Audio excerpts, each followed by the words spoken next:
We're now 1 week away from Election Day. Next Tuesday, the state's top voice in education will be decided. News 19's Andrea Mock sat down with 3 candidates to get your questions answered ahead of Election Day. Andrea?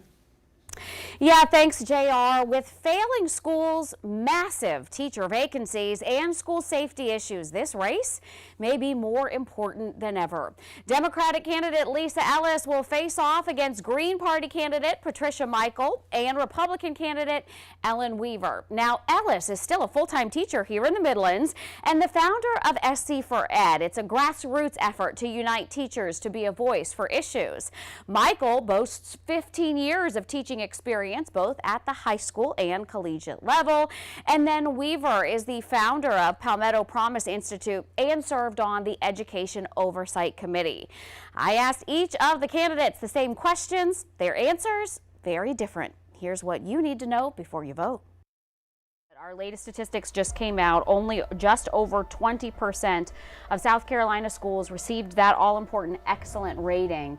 What do you do? How would you change things coming in knowing that 80% of our schools didn't get to excellent, didn't make it to that mark? Well, again, Andrea, like everything in life, you have to focus on the fundamentals. You have to walk before you can fly. And over 2/3 of our students are not able to do math on grade level, and over half of our students are not reading on grade level. I mean, that's a crisis, and that was a crisis that existed before COVID.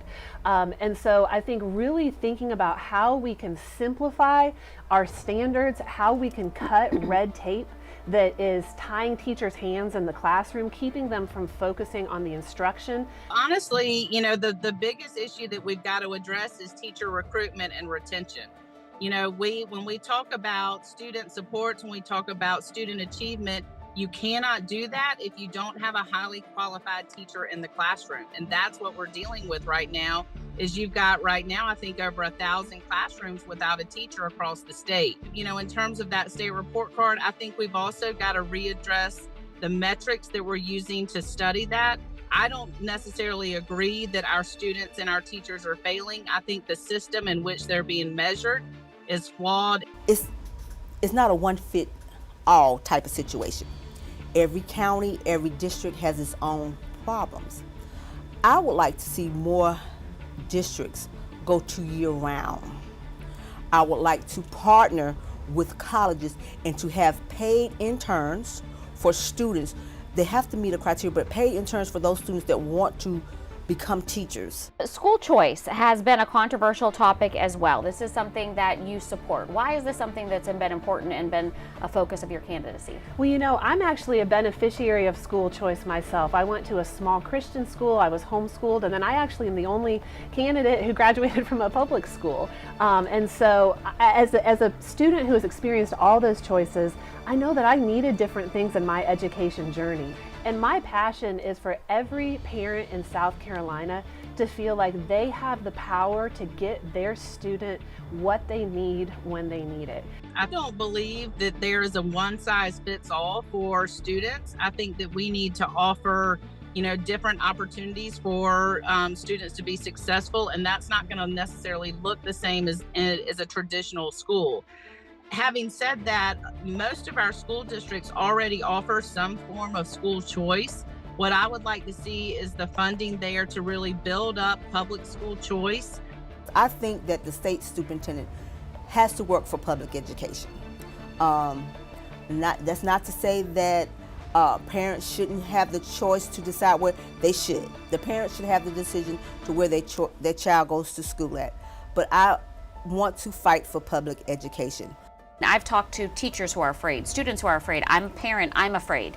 What do we do to bring safety? It is such a big issue. It's a national issue, it's a state issue. What do we do to bring safety back to our schools?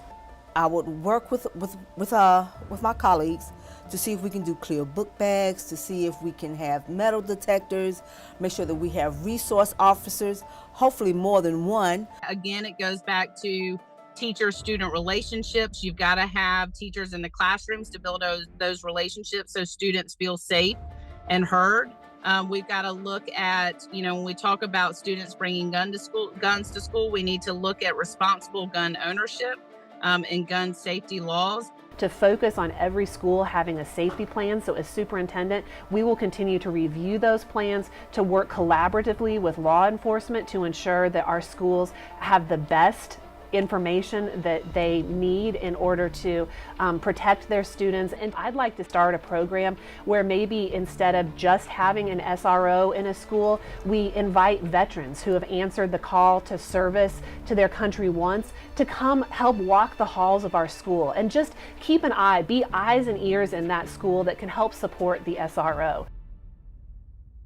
Now, something else about this election, state law requires that our state superintendent have a master's degree in education. And as News 19 previously reported last week, after the primary, Weaver completed the degree in just 6 months from Bob Jones University. Ellis and Mickel both already had a master's in education. Tomorrow night, Lisa Ellis and Ellen Weaver will face off in a debate. And of course, News 19 will be there and bring you the highlights. JR? Andrea, thank you. Keep in mind, early voting is already underway. The last day to vote early is on Saturday. You can vote at any early voting center in the county that you're registered between 8:30 in the morning and 6 in the evening. You will need a valid ID in order to cast that ballot. And for a full list of those early voting locations or to check out a sample ballot, text the word VOTE to 803-776-9508 and we will send our voting guide right to your phone. Again, text the word VOTE. Do not call 803-776-9508.